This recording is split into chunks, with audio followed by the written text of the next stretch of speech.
Miarabantsika rehetra indray ato amin'ny fandaharana aloresahana hanao ny sehatra amin'ity aliny alarobia fa enina ny volana desambra 2024 ity dia manasa antsika mpanajana indray tompoko vavy sy tompoko lahy naraka hatramin'ny farany an'izay fandaharana izay iresaka mikasika ny fiainam-pirenena sy ny lafiny politika hatrany isika toy ny mahazatra solombavambahoaka ny Madagasikara voafidy tao amin'ny distrikta Antananarivo Atsimondrano miaraka amintsika amin'ity alina ity fa ity ampiandohana aloha dia asaina isika ary ampahafantarina foana ihany koa fa azontsika atao ny manaraka ny fandaharana aloresahana ao amin'ny page Facebook Record Madagasikara dia azontsika atao ny mizara azontsika atao ihany koa ny mametraka ny hevitrintsika maolo-pirenena any anatin'ny commentaire. Araka ny fanambara tao anatin'ny fampidirana teo dia ny solombavambahoaka ny Madagasikara voafidy tao amin'ny distrikta Antananarivo Atsimondrano Andriamatoa Andry Ratsivahiny no vahiny fandaharana amin'ity alina ity. Miarabanao tompoko tonga sy eto amin'ny plateau ny fandaharana aloresahana eto amin'ny Record. Ya, miarabanao Manoa, miarabany teknisianina rehetra, ny mpijery ny fandaharana aloresahana ato amin'ny televiziona Record. Kafaliana na tongavako eto satria ny antony zao avao ny vahiny tato amin'ny Record ary hitako fa televiziona mahafinaritra be mihitsy dia faly tafatafa aminareo mpanaraka ny fandaharana ny mpijery manerana ny Madagasikara. Ianao no tena kasitrana tompoko nanaiky ny fanasanay eto amin'ny aloresahana anomboka avy hatrany ny faneho-kevitra angamba isika satria voafetra ihany ny fotoana maro ny tiana ho resahana indrindra fa ianao olom-boafidy raha teo fa olom-boafidy ianao manana ny antoko politika izay nahalany ianao ihany koa manana ny fomba fijerinao ny raharaham-pirenena amin'izao fotoana izao nateo ary andresabe tao amin'ny tany aloha ny fifidianana dia totosa ihany ny fifidianana tamin'ny 9 novambra iny vao tamin'ny herinandro no namoaka ny vokatra ofisialy ry zareo teo anivon'ny HCCR dia lany ny filoham-pirenena perinasa teo aloha ary miandry ny investiture amin'ny 20 ny volana desambra izao moa zany isika amin'izao fotoana izao andraisany an'izay andraikitra nahalany azy izay indray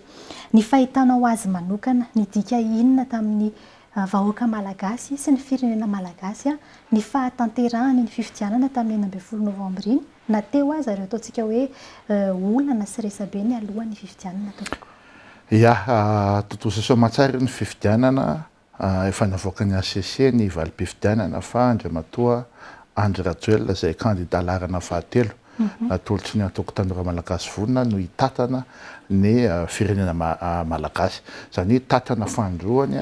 any Madagasikara amin'izao fotoana izao. Talohan'ny fifidianana dia nisy ny fanehoan-kevitra maro samihafa izay azo lazaina fa ao anatin'ny hoe fampielezan-kevitra ihany na izay mihitsy satria moa inona moa le hoe atao hoe fampielezan-kevitra. Fampielezan-kevitra dia teny anankiroa no mitambatra misy hoe mampiely izany hoe manaparitaka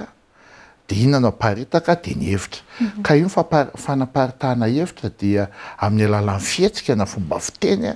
dia efa azo lazaina fa fampielezan-kevitra daholo izany. Porofon'izany ny hetsika nataon'ny kandida izay 12 lasa 10 avy eo izay nidina an-dalambe nampiseho hevitra tamin'ny alalan'ny fiteny sy ny fihetsika sy ny sisa dia azo lazaina fa fampielezan-kevitra feno zato isan-jato ireny. Ankilany kosa ny kandida izay toananay dia nanao fampielezan-kevitra ihany koa amin'ny fitetezam-paritra fampizarana fampielezana ny hevitra amin'ny fampandrosoana ny firenena indray raha izy no lasa kandida lasa filoham-pirenena fandroana indray dia saminy azo lazaina fa stratégie de communication avokoa ireny zavatra ireny dia notsarain'ny vahoaka hoe iza ny naompy dia ny azony tsoahana aloha dia nitsapanay hoe naomby ny asa nataon'ny filoha Andry Rajoelina tao anatin'ny 5 taona. Na ny fomba ny atrehan'ireny loza voajanahary sy ny sisy ireny any Covid izay raha tena marina dia ireny ny tena nipaka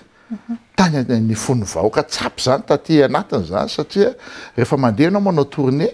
dia misy mifampiresana fa inona marina moa tena hitiavanareo amin'ny filoha Rajoelina ty dia ny sasany tena miteny mihitsy hoe tsy adinonay mandrapahafatanay namonjeny anay tamin'ny resaka tao anatin'ireny loza be ireny sy ny sisa akoatra ny asa izay nataony dia tsarain'ny vahoaka. Tsarain'ny vahoaka ihany koa ny ankilany izay niezaka nampiseho fampielezan-kevitra tamin'ireo fitetezana tsena sy ny sisa sy ny sisa ireny dia reny moa vokatra aminay dia ny teny demokrasia teto Madagasikara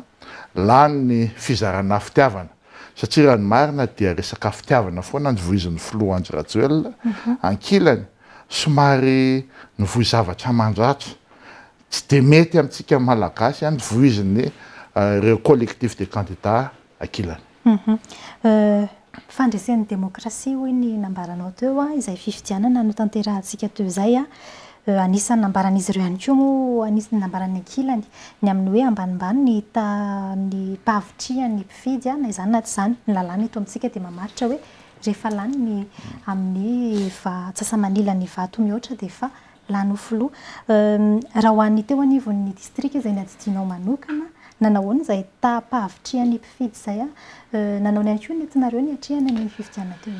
Ny tapahavitrihana io moa efa resabe raha ny tena marina zany raha zahako zany tena resaka amin'izao amintsika izao dia hoe manahoana no avy fa iverenantsika kely zay tsy maninona satria azo lazaina fa expérience anankiray no lalovan'i Madagasikara amin'ny fomba fihetsihan'ny fihetsiana fifidianana tao anatin'ny fotoana maro. Ny tapahavitrihana eny hozy izy ianao mety ho latsaka kely tokoa ny tapahavitrihana mihoatra tamin'ny teo aloha fa ny zavatra tsapa dia ity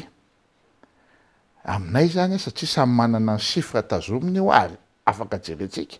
dia ny tombo be dia be ny mpifidy ny filoha Andry Rajoelina zay tena marina raha ataontsika fotsiny hoe 4% ny tapahavitrihana tamin'ny fifidianana teo aloha 50 teo angamba raha tsy diso premier tour tamin'ity 48 dia eritreritra ve zany tsika hoe raha zay zany kady tsotsotra hoe 2% hoe zany mety hoe ho an'ny tombo ny isan'ny mpifidy ka zay ny tenenako hoe tsy dia azo ametrahana an'izay le fifidianana teo fa ho anay dia ny isan'ny mpifidy ny fidy ny filoha Andry Rajoelina tena jerenay hoe nanahoana dia ny valiny ny tombo be da be manerana Madagasikara raha teto amin'ny distrika Atsimo zany dia teneniko aminao fa ny tombo be da be zay tsy izy ny fidy ny filoha Rajoelina ny anton'izany be dia be tamin'ny ezaka izay nataony tao ny fizarana izay fitiavana izay zay tsapan'ny olona fa anankiray koa tsy azo dintsika tsika ary tsara ataontsika lesona dia ny fitenenana mandratra ho aveliko foana fa io vahoaka io rehefa tenenanao amin'ny zavatra mandratra tsy miteny fa ny any am-pony any andray izany tokoa ve tena fomba fiteninareo dia sanctionner-ny olona any amin'ny fifidianantsika vokany lany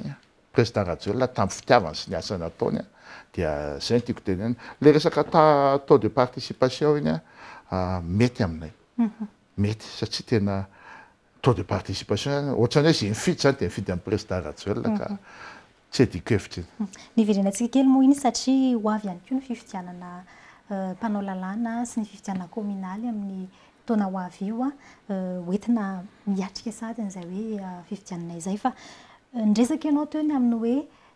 fotoana izao hijerena amin'izay ny ho avy ary izay indrindra no tokony atao amin'izao fotoana izao hiatrika ny fotoam-piasana vaovao ny filoham-pirenena voafidy aorian'ny investiture amin'ny fahaenina ambin'ny folo ny volana desambra ho avy izao. Raha ny zava-misy aloha hatreto dia azontsika lazaina hoe raha toka jerena amin'ny lafiny hoe olana politika nisy tamin'ny alohan'ny fifidianana dia tsy mbola tena niravina izay olana politika izay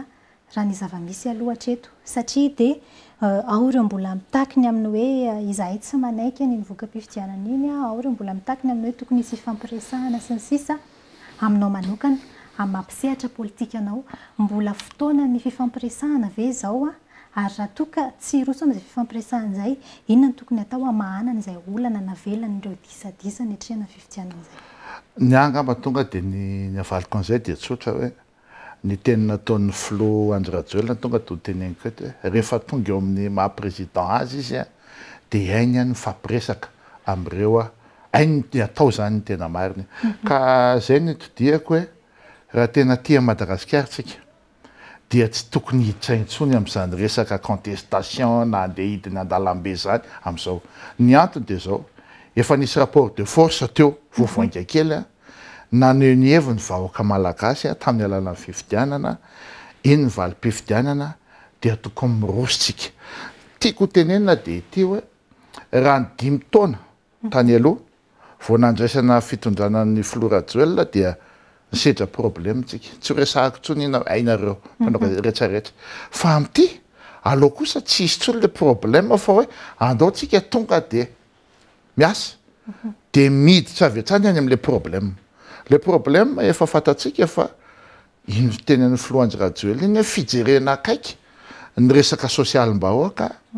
ny zavatra tsy vita zay ny ekeny nanaiky any filohan'ny repoblika hoe inona zavatra tsy vita tamin'ny mandat voalohany dia ny resaka fampananana asan'ireo tanora ny resaka sosialy ao amafisina ny resaka fambolena sy fiompiana tsy maintsy toanana zay zany zavatra atao ka amiko izay ny tokony amafisina amin'ny fampiakarana ny sandam-bola malagasy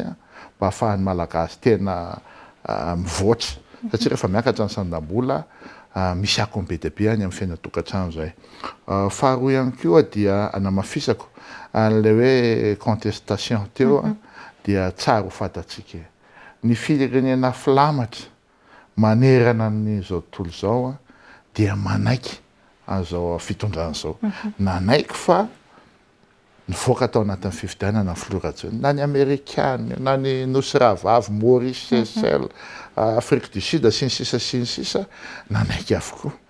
dia ataoko fa ny fahendrena dia ny hoe famelana malalaka hiasa an'le filoha ao anatin'ny fotoana voafetra izay ianareo mpanohatra ihany mametraka an'izay fa raha nareo moa mametraka an'izay mety tratran'le filoha hatramin'izao ohatran'izao afaka manohatra foana ny ianareo zay zany tiako tenena fa hoe ny tsara indrindra dia hoe raha tena fitiavan-tanindrazana dia hoe alao izy hiasa satria efa nekeny vahoaka fa misy manantena fa ny olona tsy tia azy amin'izao mety hitodika any ao arina kely amin'ny asa ho vita nambaranao teo anisany apetraka ho lara-pahamehana ny sosialim-bahoaka ho anao eo nivon'ny amin'ny masolom-bavam-bahoaka Madagasikara vao fito amin'ny distrika Antananarivo Atsimondrano anao manokana inona ny hitanao hoe lara-pahamehana ho an'ny mponina eo amin'ny faritra iadidinao eo amin'izay lafiny sosialim-bahoaka izay Atsimondrano raha tsy ahivina izay tantsanaka maroany ny mponina efa nisy ihany ny asa hita fanatombokareo any amin'ny fanohanana ny tantsaha mpitaovana sy ny sisa inona averinao hoe ataontsika hoe tena lara-pahamehana amin'izay sosialim-bahoaka izay ia lara-pahamehana amin'ny distrika miovaova satria arakaraky ny potentialité an'le distrika no ahafahana mampivoaka an'le distrika ao anatin'ny olana izay misy azy Atsimondrano antaninao dia voavalinao ihany fanontaniana hoe raha Atsimondrano dia azo lazaina fa tantsaha avokoa ny akamaroan'ny olona mizara anankiroa ny olona Atsimondrano misy tena hoe tantsaha dia misy tena miaina aty andrenivohitra zany hoe miasa aty andrenivohitra fa lasa toeram-ponenana sy fatoriana fotsiny ao Atsimondrano ka ho an'ny tantsaha dia efa betsaka ny zavatra atao inona moa ny olana miresaka hoe tantsaha zany dia tsotra hatramin'izay tsotra ozintsika nefa tsy nisy nanao hatramin'izay ny resaka fambolena dia ny resaka rano amin'ny alalan'ny barazy resaka fanomezana masom-boly voafatina miaraka amin'ireo teknika am-pambolena izay mila ampianarana ny tantsaha dia ny fanomezana an'ireo fitaovam-pamokarana ary ty ray ity ny zavatra tena tsara dia ny fikarakarana an'ireo tany sy ny fampiasana an'ireo tany zay niakatra amin'izay zany hoe mba tokony ambolena zay ny tena tsara be ka ho anay Atsimondrano efa mandeha amin'izany zahay ny fanjakana vonina nohana ny Atsimondrano amin'izany satria efa nisy projet hoe fitaratra zay dia efa maro ny fitaovana nomena kubota sy ny sisa amin'izao fotoana izao zay efa hizara indray omena an'ireo tantsaha ao anatina fikambanana ka miteny aminao manoa zany ve tsy hitondra any amin'ny fahavitaterana ara-tsakafo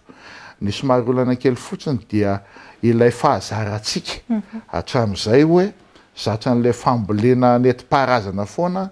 dia tsy dia mikarokaroka ny saina zany fa mila mampiasa fitaovana mba manara-penitra zany tsika amin'izao ny lalana koa efa atao amin'izao fotoana izao ary hitondra fanovana be amin'izany tantarana Atsimondrano zany ny fahavitany lalana Anosata mivoaka RNC any Ambatofotsy. Tsy nofinofy zany. Tsy omenatsiny ny vahoaka raha mbola hoe tamin'izay vao atao izy de propagandy inona maninona tsy natao. Fa le izy efa 40 taona lasa ny tsara faran'le lalana. Amin'izao fotoana ho atao pavé efa manomboka mitsikitsika vahoaka satria efa mahita an'le pavé efa mandeha tonga ny ao ny an'izay dia ny teneniko amintsika koa ho an'ny vahoaka iray manontolo manerana Madagasikara dia zao hoe tsika tsy tokony kivy. Ary tokony hanam-pinoana ihany koa tsika fa ny finoana io manova zavatra be da be ekena tamin'ny fitondrana fanisatra amin'izay hoe naninona moa tsika tamin'ny taona 1990 hatramin'ny izao mety hoe mbola sahirana foana nefa niala tamin'ny fahaleovantena dia tenenitsika mety nisy zavatra maromaro tsy nety tao fa rehefa hoe fametanana kositsika hoe andao iny soro-dalana tokony ho aleha dia mila fametanana dia tsy kivy fa tokony hivoaka Madagasikara ary farany dia génération vaovao sy mpanao politika tsy tokony adinitsika izay ka ho antsika tanora dia tokony handray andraikitra foantsika amin'ny resaka fampandrosoana firenena fa amin'izao koa le tanora vao miresaka na dia resaka politika zany tsy tokony hiditra politika tsika fa iza moa zany eritreretinao ampandrosoana Madagasikara raha ianao zao zay nianatra sy ny sisa tsy hanao an'le politika ka zay ny teneniko hoe génération na mpanao politika vaovao zao dia mila mifametana antsika be dia be ny mianatra sociopolitika sociologie sy ny sisa anatsarana ny firenena daholo zany. Resantsika misy kokoa moa rehefa avy eo mikasika an'izay fa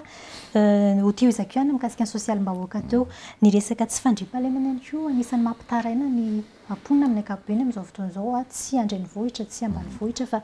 saika mitaraina amin'izay tsy fisiany tsy fandriam-pahalemana izay avokoa ho any amin'ny distrika saharinao manokana tompoko manao ny tena zava-misy eo amin'izay lafiny fandriam-pahalemana izay. Ny tsy fandriam-pahalemana zavatra maromaro mitambatambatra ny tena mahavoa azy. Ao anatin'izay ihany koa ny zao fahasahiranana mazoantsika zao. Tsy azo lavina zany fa isan'ny mahatonga zany resaka tsy fandriam-pahalemana zany fa kosa miasa ny mpitandro filaminana. Miasa na somary vitsivitsy ary zareo raha mihoatra amin'ny tanàna anankiray na distrika anankiray dia tena isorako manokana kosa aloha fa manao ny ainy-tsy ho zavatra ireo mpitandro filaminana ireo. Eo zao vao nisy zazakely very dia teneniko aminao very tao amin'Soa Manatombo dia ny gendarmerie Andoranfotsy no nahita izay isorako be dia be mihitsy ary isorana ny mamelay tenikely isorana ny première dame satria vao naheno an'io izy dia ny teny hoe tsy maintsy tediavina zay zavatra zay tsy zazakely vao embolana tsy hita le zaza amin'izao niasa daholo na gendarmerie na polisy zany tsy fandriam-pahalemana daholo zany fa hita le zazakely eo moa zany tsika nahita anazy fa isy zavatra hafa kely tao anatin'le izy dia zay resaka fanafihan-jola sy ny namany dia miezaka ny gendarme sy ny polisy ary misy le izy misy ny hoe tratra atao fa misy ny tsy tratra fa nazany naty zany reny firenendehibe reny nahita antsika hoe tena mandroso ary misy an'izany ihany ety amintsika sorana an'Andriamanitra mba somary mbola vitsivitsy aloha zay zavatra misy le izy fa tsy hoe vitsy hoe tsy mirary akory hoe apitatra an'izany fa ny fandraisana andraikitsy ny fitondram-panjakana tena ilayntsika dia mifampitaovana an'ireo gendarme sy polisy ireo any amin'ny laporosy be any. Ho anay atsimon'izany zao dia efa mijery moto izay amenan'ireo polisy gendarme ireo mba hanampiana anazy amin'ny resaka fiarovana amin'ny tsy fandriam-pahalemana. Teo masonareo teo anatrehanareo tompon'andraikitra moa no namerenana ny zaza iny tamin'ireny raha tsy diso fandraisanao teo ihany koa ny lafiny ara-pitaovana ho an'ny mpitandro ny filaminana manoana kosa ny any amin'ny lafiny arakolona efa misy ihany koa ve ny fomba ny fijerenana izay satria midadasika arakolona zay ny teneniko anao teo hoe le izy raha ny abean'ny distrika na nisy amponina dia tsy fantatry hoe tokony olona firesaky mponina moa zany no ny fenitra mpitandro filaminana fa tsy ampy io manerana Madagasikara fa miezaka ireo na vitsivitsy ary zay tokony ho fantatsika amin'ny moyen zay eo am-pelantanana eo ihany koa isorana be dia be ny mpiara-monina rehetra amin'ny fifanampiana satria misy zany tsy hafenina amintsika zany fa misy ny olona tsotra manampy an'ireny zandary reny amin'ny fampitaovana kazoala sy ny sisa sy ny sisa ary indrindraindrindra dia ity reny olona vahiny any amin'ny fokotany reny miaingy any fitsiriana an'ireo olona somary madiditsy na mety hojola tsy maintsy maingy any amin'ny fokotany fa reo mifankalala daoliny any amin'ny fokotany dia nytiako tenenina ny fitenenana zay ara-potoana hoe ity misy olona tsy dia matomatotra ato olom-baovao mila miteny any amin'ny fokotany na miteny any amin'ny mpitanjona filaminana dia misy manantena fa rehefa mandraindraikitra ny any amin'ny fokotany dia ravina ho azy. Maranantsika izay resaka atsimon-drano izay ivirinantsika kely amin'ny lafiny politika rehefa avy eo tato ato anisan'ny nambaranao ny amin'ny hoe firaisan-kina andreo olom-boafidy eo anivon'ny distrika izay tantaninao anisan'ny tena mitondra makany amin'izay fampandrosoana izay raha ho an'eo anivon'ny distrika sahanao manokana manahoana ny fijerena izay fampandrosoana isaky ny commune izay tsy voatery miankina amina loko politika avy eo ohatra anareo manokana. Tena talohan'ny fifidianana ity nisy hoe collectif des candidats raiky amby folo ka fa zay atsimon-drano koa mpanaka an'izay collectif des élus zany hoe na ny olom-boafidy rehetra mitambatra ary tsy ny olom-boafidy fotsiny fa ny olom-boatendry zay tsy dia manana problème zany fa ny anay rehefa inona ny tanjona dia ry ny tanjona dia mitady inona misy olantsika dia vahana ny olana zany fomba fiainanao atsimo na iza fa ianao nantany teo amin'ny resaka hoe fijerena loko politika ireo be ny tanàna ireo misy timma fa zahay tompoko tsy nijery fanavahana an'ireo tim ireo fa ity dia teneniko eto amin'izay satria rehefa tonga amin'izay ny akaikaiky le tsisy hita daholo zareo dia kaka inona ty fanaovana politika ty anasova-oaka ny rahantsika dia tokony miaraka zay ny tsy hitarika anao mihitsy andao fidira joelna azay tsy fidiravalomanana an'izany mihitsy fa ny rahantsika dia ny fampandrosoana ny commune misy aminao ary ny fanjakana tsy nanisy elanelana tamin'jareo fa rehefa tonga amin'izay akaikaiky le fotoana enenimbolana eo amin'ny alohan'ny fifidianana eo efa tsisy hita daholo zay zany le pratique politique mila hovaina zay ny teneniko aminao teo hoe mila manova efa génération vaovao amin'izay zao le misababaka tsy mety misy komerany teneniko aminao hafa ny fireny fa miaraka amin'ny fitondrana izy tsy mifidy président Rajoelina mihitsy fa ny azy ihany fa dia mampandroso ny tanàna miaraka amin'ny fitondrana ara-pahasoa ara-pahatsara zay ny tena fampandrosoana ka zay tsy misaratsaraka zany ary ny anay dia zay ny tarigetra hoe mila fitaratra ary zay mba engaviako amin'ny distrika rehetra na miresaka gouverneur na maire na député tena zay tsy manana olana mihitsy eto Antananarivo tena marina mafy fa miady hevitra dia inona ny anareo ao dia ity dia miresaka amin'ny gouverneur dia aleo atao ty dia zay inona tena ilain'le olona ve io dia ilain'le olona dia atao dia hitanao mahafinaritra be le fomba fiasa ohatrany hoe zay angatan'le solombavam-boaka dia atao daholo tsy zay ny asako tsotra kely miteny ny olona rehetra dia mitondra ny amin'ny mpitondra fa ny tena marina dia ity ilay mpitondra mihitsy tsy miaino dia rehefa miaino io za dia taterahany le zavatra atao dia ohatrany hoe le solombavam-boaka hoe raha tsy vainy miasa be miteny fotsiny dia mitabataba rehefa misy tsy manao dia manao zareo fa tena miaino le mpitondra firifiry moa no solombavam-bahoaka manerana Madagasikara fa nireny solombavam-bahoaka ny avitany zavatra be dia be any amin'ny distrika misy azy fa miteny aminao be dia be solombavam-bahoaka mifanesy fa 5 taona voalohany mangataka izy zavatra iray faharoa fahatelo fahaefatra fahadimy efa hiala le solombavam-bahoaka mbola mangataka ny zavatra nangatahany tamin'ny voaniditra tao iny ihany dia tsisy mihaino mihitsy dia le solombavam-bahoaka lasa mahazo tsiny fa miteny aminao fa solombavam-bahoaka tamin'ity mandat premier mandat président Rajoelina dia nanaovany zavatra daholo dika mihaino le fitondram-panjakana reny ny vokatra mety tsapatsika eto Antananarivo le izy hoe zao le tsika eto Antananarivo moa efa niakatra be koa mpifidy fa ny any amin'ny laborosy namany any mahatsapa hoe tena mijery le filohan'ny Rajoelina satria le solombavam-bahoaka ny lanim-bahoaka dia reny no miteny hoe tinona taony maso miara-mahita.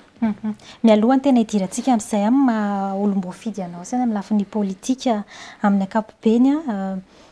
nisy ihany koa ny olana be teo aloha kely teo mikasika ny hoe ianao eo anivon'ny antoko TGV raha teo mikasika an'ilay karatra maha TGV iny ary nisy olana an'izay ihany koa na teo anivon'ny distrika ny sahanao aza ny amin'ny hoe fandraisana diso ve sa manipulation sa fanazavana tsy ampy no natonga an'izay hoe saika nisy ny olana tamin'ny fitakinany hoe tambiny vola tamin'ny fizarana n'ireny karatra ireny ho anao manokana maha olom-boafidy anao tsy maintsy nisy olana natona anao nitatitra an'izay olana izay nanao ahoana ny fomba ataontsika hoe nandaminanareo an'izay ho any teo anivon'ny distrika na Tsimondrano. Eto misaotra anao fanontaniana ary resaka tena mahitsy hoe inona ny zavatra nisy marina ary inona ny zavatra misy amin'izao. Zavatra misy marina dia ity ny antoko amin'ny maha-antoko azy dia tsy maintsy mikarakara an'ireo mpikambana. Zay zany. Efa elany tamintsika nisy an'izany hoe antoko tena nahakarakara mpikambana zany teny aminao fotsiny tamin'ny andron'ny Arema ohatra. Mbola kely tamin'izany fa tadidiko ny Arema tamin'izany misy zavatra ho zaraina ohatra tamin'izany tamin'ny Varema Koparema tsy tadidiko mbola kely tamin'izany fa tadidiko mamanay naharaka zany dia mahazo fanampiana amin'ny antoko tamin'ny Arema tamin'izany fotoana zany. Ny any Chine koa ary zay mampatanjaka ny Chine io dia manana fananany antoko politika ny tena matanjaka ary ny mpikambana ao aminy tena maro be dia amin'ny alalan'ny resaka karta ireny. Misy fijerena membre manokana dia ho antsika eto Madagasikara zany ho anay TGV dia ny Flora Joel moa toe fa niala dia rehefa niala izy dia miverina amin'ny tantanany antokony izay natsangana dia ny fanapahan-kevitry ny Flora Joel dia hoe ho alainy daholo hoe iza le mpikambana tena tian'le TGV dia misy karta anankiray ary any satria ny karta ray tena hoe TGV ho ana antoko politika dia nisy ny taraina be da be hoe zay tsy voatery anao anaty politika fa anao Andry Rajoelina fotsiny tianao fotsiny dia nanao karta anankiray izy hoe isika rehetra miaraka amin'ny Andry Rajoelina karta roa samy hafa dia izay zavatra zay hoentiny lalàna ireo mpikambana ao aminy dia natao hoe tsisy resabola amin'io na mahay manay vrary fa ianao fotsiny zany dia ny tenako manana hoe Andry Ratsivahiny zao ny numéro 1 zao dia manana dia nizaraina amin'izay dia izy soratra anaranao mpikambana dia natao ny rafitra politika aloha nazo any voalohany dia samy naka teny amin'ny fokontany sy ny sisa dia lasa nahoraka be le izy dia rehefa nahoraka le izy dia nanao misy application natao zay dia afaka niditra daholo. Tiako tenena aminao tsy nisy resabola tamin'izany na ariary ary fantatsy mpikambana rehetra zany fa ny tena stratégie ny sasany koa tamin'izy dia tsoroko taminao hoe akaiky ny fifidianana dia nitenenina daholo hoe isy vola azo tsisy ny teny an'izany mihitsy ary be da be mpikambana mahalala an'izany dia rehefa vita daholo ary le karatra dia ny zavatra misy amin'izao fotoana izao teny anko antsika mpikambana rehetra sofa misy an'itony televizion tony afaka miteny fa tsy misy karatra amidy na 1000 francs fa teneniko aminao mano teneniko amintsika mpijery misy mivarotra 10 000 francs ny karta anankiray iny amin'izao fotoana izao tsy rariny zany zay zany le fomba atsika mbola tsy mety fa mila esorintsika tsy kelikely fa tsy misy vola alohanao iny fa iny ho anao afantarana anao mampikambana anao ijerena ny fidélité anao iny ka mafisika eto tsy misy vola aloha afaka anakaratra ary tsy misy vola aloha azo amin'iny ho tambiny. Sotra tompoko nitondra izay fanazavana izay tsy maintsy nentina teto moa izay satria maro no nanontany an'izay taty amin'ny fahitalavitra rekorna any anatin'ny antso an-taribia amin'ny fandaharana azy faraky ny fanambarako teo manana 12 minitra eo isika dia iresantsika mikasika ny politika maha olom-boafidy anao eo anivon'ny anteny miram-pirenena raha teo no misy anao nisy karazana ataontsika hoe somary fizarazarana endrika hitan'ny olona avy aty ivelany teo anivon'ireo mpikambana eo anivon'ny anteny miram-pirenena eo amin'ireo solombavambahoaka zany tamin'iny alohan'ny fifidianana iny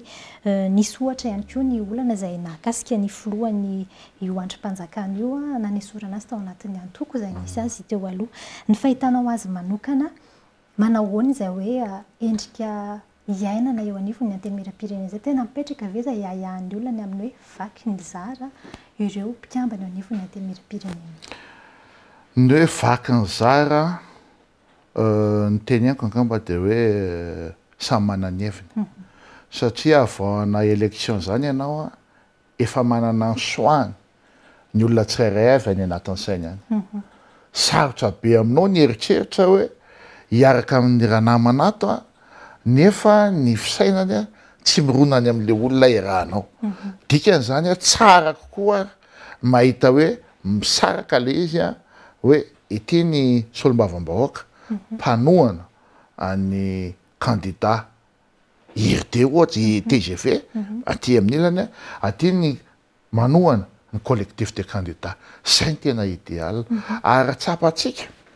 zay le ahatongavantsika ny amin'le efa manomboka miova le politika eto tadio tsara fa raha ohatra ka taloha tantsika nisy platsaka hofidiana 7-10 efa manomboka vitsy izy amin'izao fotoana zao ny raha riko raha zahako raha tsy vahiny ity amin'ilay pratique politique dia nipetraka amin'izay hoe isy ny gauche isy ny droite dia isy ny centriste zay zany tena tsara amin'izay ianao rehefa tiany anankiray dia atao amin'ny ilany tsy tia azy ianao fa atao amin'ny anina dia atao amin'ny ilany ohatrany hoe collectif de candidat sy ny namana tambatra tany daholo atao ampovoany centriste fa ny tsy napetany anjareo mialatsiny amin'le resaka stratégie mbola niady ihany teo hoe za anao zatsy anao samy nanenina daholo avy eo l'an premier tour président Ratsuel ka dia misaotra anareo amin'ny stratégie izay nioptenareo hiatrehana fifidianana fa ny stratégie anay aloha zany naompy fa ny anareo dia zay ka zay ny teneniko aminao hoe ny fomba fiainao amin'ny assemblée démocratie lapan'ny démocratie ny anarany eo fa ny zavatra amin'ny mahasolombavam-bahoaka tsy eken'ny saiko amin'ny maha-olom-boafidy ahako fotsiny dia ty tsy hoe fotsiny fa lehibe dia ny hoe fa nahoana moa ao amin'le lapan'ny antenimieram-pirenena zay olom-boafidy fidin'ny vahoaka no lasa tsy olom-boafidy daholo mivory ao io zany tsy eken'ny saiko mihitsy zay no ataoko hoe ilay fanaovana politika mila manofotsika amin'izao fotoana zao fa tsy raha tsy vahiny tsy manaiky an'izany mihitsy hoe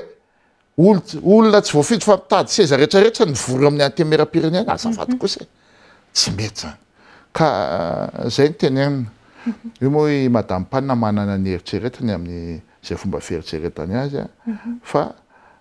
izy koa moa tsy miaraka amin'ny orange atsony zay tena marina dia aminay kosa izy ray aman-dreny foana zay zany dia mametsaka an'izay amin'ny maray aman-dreny azy manana fieritseretana izy izahay koa manana fieritsereta amin'ny mampanao politika anay zay ny tiako apetsaka aminao tsy misy fiantraikany loatra ny amin'ny tena asan'ny io andrim-panjakana io ve izay fifanaovanana zava-misy eo anivony tsy misy ka tsy misy satria ny amin'ny malapan'ny démocratie azy ny teny moranisana rahany zany hoe zay lany be sy maro zany no atao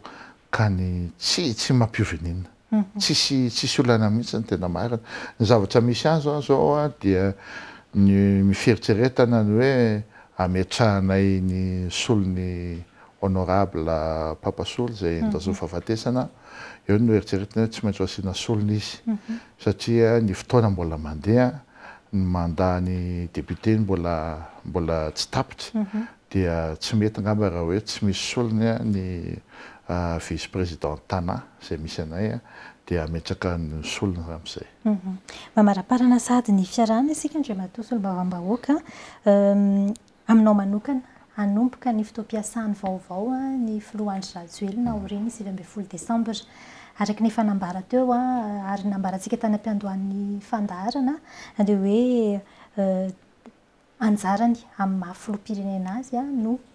mametraka ny andravonana ny olana izay misy teo ahafahana miroso makany amin'ny tena fampandrosoana izay tokony hamasoana tao anatin'ny 5 taona manaraka naporisika an'izay ihany koa ny avy amin'ny sehatretratsam-pirenena anisan'izany ny Union Européenne ny OIF ireo masovahiny teto amintsika ny amin'ny hoe anjarany izay filohalany eo no mandravina ny olana politika io manokana raha toa ka endrika fisokafana izany hoe any amin'ny fandrafetana ny gouvernemanta nareo iara-iasa aminy no everiny filoha fa vahaolana, izany hoe mety iara-iasa amin'ireto kolektifa teo aloha reto aminao manokana amin'ny mampikatroka politika anao, mety ho vahaolana hitondra fitoniana ve zay ary mety ahatongany amin'ilay tanjona hoe fampandrosoana sao sanatria lasa fizarazarana seza sy fitadiavana seza ny fitondrana zay ho avy eo. Zay fanontanianao zay aloha sarotra mitsamiko ny hamaly azy satria manana stratégie hoentin'ny filoham-pirenena amin'ny hoentiny paikady zany hoentiny ampandrosoana ny firenena ho izy mety hiaraka aminy amin'izay fa ny zavatra hita fotsiny aloha ny fomba fijeriko amin'ny analyse tsotra zay atao dia gouvernement de combat ny tsy maintsy miainga eo zany hoe combat tiako tenenina zany hoe miainga amin'ny tenin'ny filoham-pirenena hoe hiatriky hiady amin'ny resaka sosialim-bahoaka, hiady amin'ny resaka fampananan'asa ny tanora, hiady amin'ny resaka fahaleovan-tena ara-tsakafo mila gouvernement tena tonga zany de manana poinina tonga de mipetraka hoe reto zany le zay fotsiny fomba fijeriko à partir ny zavatra nyresahany président Rajoelina fa ny resaka fisokafana iny tena izy manokana no mahita an'izay satria sarotra be ny manozany hoe iara-iasa ianao tsy amikitsipo izy conseil des ministres dia hitodika ery anao le olona ampivirinao anongana anao ny ao an-tsainy tena voatenika moa le izy fa mieritseritra fa aloha zany zay ny finisiny fifidianany rehefa vidiny vahoaka ianao de aloha ekipa miaraka amin'le voafidim-bahoaka ny mandeha de zay zany hoe ekipa anankiray anatanteraka an'ilay vision an'ilay filohan'ny république fa tsisy resaka politique zany tena zay ny fomba fijeriko. Raha toy amin'izao fotoana izao ohatra zareo ary amin'ny ankilany zany hoe ireo collectif des candidats dia nanangana indray ny vondron-kery politika izay mitaky ny fiverenana amin'ny ara-dalàna araky ny antsoin'izy ireo azy. Anisan'ny stratégie apetraka izy ireo amin'izao fotoana izao no hoe mametraka mihitsy ny bazy isaky ny faritra ahafahana manetsika ny vahoaka izay ambaran'izy ireo fa maro anisa tsy naneho ny safidiny na ihany koa anisan'ireo voahintana tsy nifidy tamin'ny fifidianana farany teo iny fa hitanao azy manokana mampikatroka politika mpitarika olona raha teo ianao anivony antoko. Inona moa le fanontaniana hoe miverina any amin'ny ara-dalàna ny ara-dalàna ny samy manana iny ary ny famondronana olona isaky ny fokotany sy resaka bazy samy hafanana amin'izany avokoa fa ny anay zany de tsotra hoe fampandrosoana amin'izay ny azy zany raha hoe miverina kely amin'le resaka teo aloha ahoana ny fisokafana tsy ao anatina gouvernement amin'izay zay tena hevitsy manokana fa raha misy ny azo atao hoe atao fakakevitra zareo tsisy olana zany atao fakakevitra zareo satria mba samy tia fireneny koa ny io tsy menatsina zareo hoe tsy fantatro misy ohatrany tamin'ny andro tamin'izany CSR tsy fantatro ohatran'izay atao fakakevitra zareo de lasa acteur izy zany ao anatin'ilay izy de zay fa raha resaka any anatina fanatanterahana asa aloha tena mialatsiny aminao mano fa tokony olona tena manana conviction amin'ilay action ataon'ilay filohan'ny république tokony anaty gouvernement fa ny hevitra iny afaka alaina de zay de mba teo acteur an'ireo raha mataona mahalehibe azy sy ny sisa moa inona ny olana salamiko tsy manino zany fa sarotra be an'ireny andeha sur terrain raha ny terrain andehanana isan'andro mano mafy be fa tena tenako aminao zany fa mahatanorana de mavity zay fa ho an'ny olona efa lehibe sy ny namany ireny aloha izy mipetrapetraka eny de atao acteur any anatina any de akana hevitra mahalehibe azy tsisy problème. Raha tonga amin'izay tanjona izay izy ireo ny amin'ny hoe anetsika vahoaka mihitsy tsy anaiky tsy possible an'le avoka-pifidianana tonga anao impossible za tena tenako aminao impossible za vahoaka mandinika vahoaka tsy any amin'izany tsony ary tsika ny fireneny dehibe rehetra efa mireconnaître an'le flou ary mireconnaître fa atao anatina fifidianana ara-dalàna nisy teto Madagasikara ary ozy izy ny lehibean'ny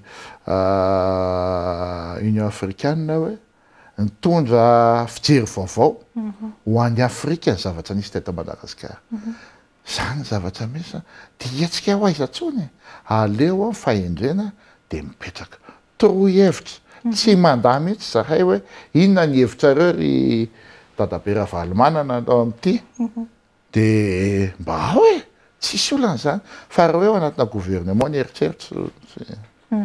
mamarana tanteraka ny fandaharana isika manana 3 minitra eo ianao Andriamatoa Solombavam-bahoaka ataontsika hoe